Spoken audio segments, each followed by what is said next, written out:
নমস্কাৰ, ভালনে আপোনালোকৰ? আজি মই বনাম মগু দালি আৰু পটলৰ ঘণ্ট। তাৰ বাবে মই কেইটামান পটল আৰু দুটা আলু লৈছোঁ আৰু লগতে লৈছোঁ মগু দালি অলপ। এইখন চব্জি মই পিঁয়াজ নহৰু নিদিয়াকৈ বনাম। এয়া মই পটল আৰু আলুখিনি ধুনীয়াকৈ কাটি লৈছোঁ। আৰু এইফালে এয়া জিৰা, তেজপাত, শুকান জলকীয়া, কেঁচা জলকীয়া দুটা, ইলাইচি কেইটামান, জলকীয়াৰ গুড়ি, গৰম মছলা গুড়ি আৰু আদা এটুকুৰা লৈছোঁ। এতিয়া আমি জিৰা, আদা আৰু কেঁচা জলকীয়া দুটা ধুনীয়াকৈ পিচি ল'ম। এইফালে মই কেৰাহী এখনত তেল গৰম হ'বলৈ দিছিলোঁ আৰু প্ৰথমতে আমি পটলখিনি ভাজি ল'ম।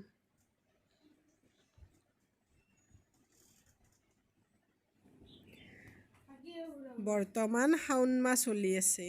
আমাৰ মাজৰ বহুতেই পিঁয়াজ নহৰু নাখায়। এইখন চব্জি পিঁয়াজ নহৰু নিদিয়াকৈ ইমানেই টেষ্টি হয় যে আপোনালোকে খাই চালে গম পাব। এয়া মই অলপ নিমখ দি লৈছোঁ।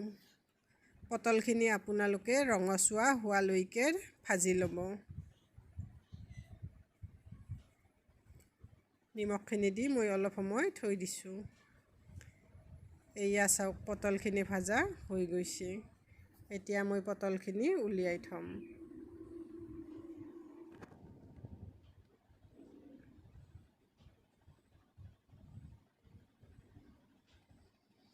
এতিয়া সেইখিনি তেলতে আলুখিনি ভাজি ল'ম।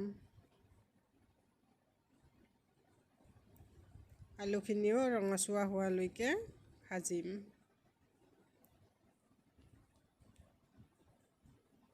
আলুখিনি ভাজোঁতেও মই অলপ নিমখ দি লৈছোঁ। নিমখখিনি দিলে আলুখিনি সোনকালে সিজিব আৰু আলুৰ ভিতৰলৈকে নিমখৰ সোৱাদটো সোমাই যাব। এতিয়া মোৰ আলুখিনিও ভজা হৈ গৈছে, এইখিনিও উলিয়াই থ'ম।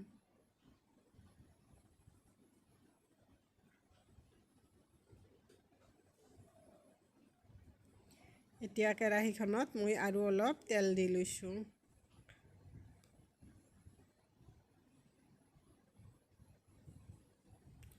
আৰু প্ৰথমতে আমি ইলাইচি, শুকান জলকীয়া আৰু তেজপাতকেইটা দি দিম। ইলাইচিকেইটা আপোনালোকে ভাঙি ল'ব। আৰু এয়া ধোৱা মগু দালিখিনি দি লৈছোঁ। দালিখিনি মই আধা ঘণ্টামান আগতে ধুই থৈ দিছিলোঁ। দালিখিনিৰ পৰা এটা ধুনীয়া ভজা গোন্ধ নোহোৱালৈকে আপোনালোকে দালিখিনি ভাজি থাকিব।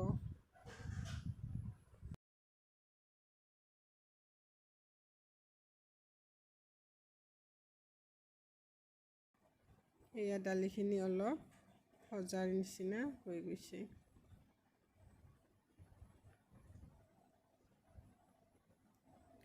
এতিয়া আমি নিমখ অলপ দিছোঁ। নিমখখিনি আপোনালোকে আন্দাজমতে দিব।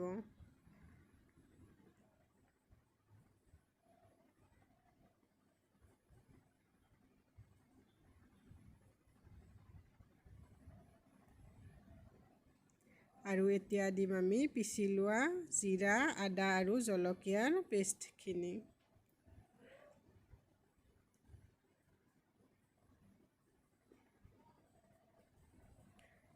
মই বাতিটোত অলপ পানী লৈ আৰু সেইখিনি দি দিলোঁ। এইখিনি আমি অলপ সময় ভাজি ল'ম।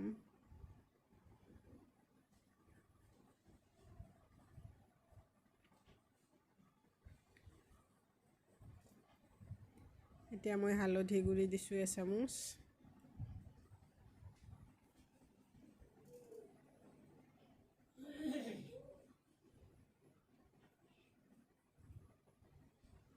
আৰু দিছোঁ জলকীয়া গুড়িখিনি। এইখিনি দি আমি অলপ সময় ধুনীয়াকৈ আৰু ভাজি ল'ম।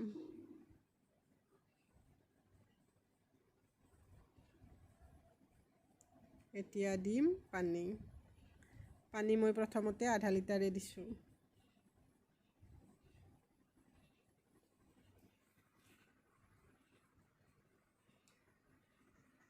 পানীখিনি দি দালিখিনি আমি অলপ সময় সিজিবলৈ দিম। দালিখিনি একদম গলি যোৱাকৈ সিজাব নালাগে।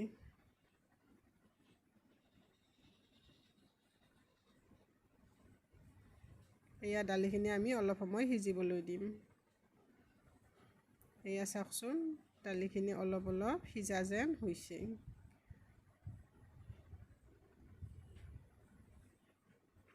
এতিয়া আমি ইয়াতে ভাজি থোৱা আলুখিনি দি দিছোঁ। আলুখিনি অলপ মিক্স কৰি ল'ম।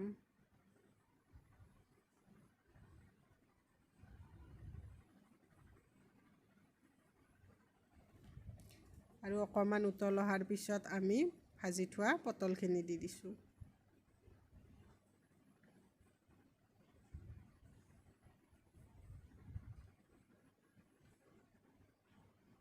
এইখিনি আমি ধুনীয়াকৈ লগ কৰি ল'ম।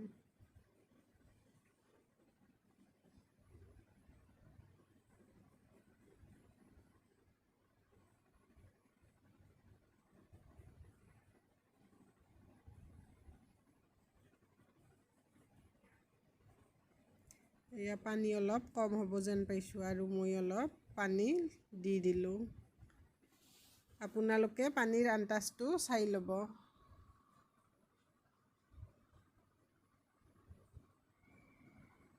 এতিয়া আমি এইখিনি অলপ সময় সিজিবলৈ দিম।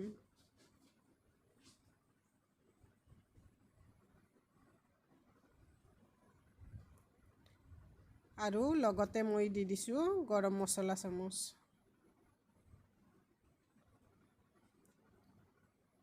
এইখিনি লগ কৰি আমি অলপ সময় সিজিবলৈ দিম।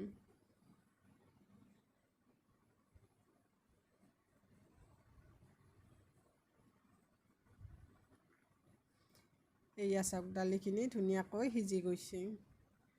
ইয়াতকৈ বেছিকৈ আৰু দালিখিনি সিজাব নালাগে। এয়া দেখিছেনে কি ধুনীয়া কালাৰ আহিছে। এইখন চব্জি খাবলৈ সঁচাকৈয়ে খুবেই টেষ্টি হয়। এতিয়া আমি 2 চামুচ ঘি দি দিম।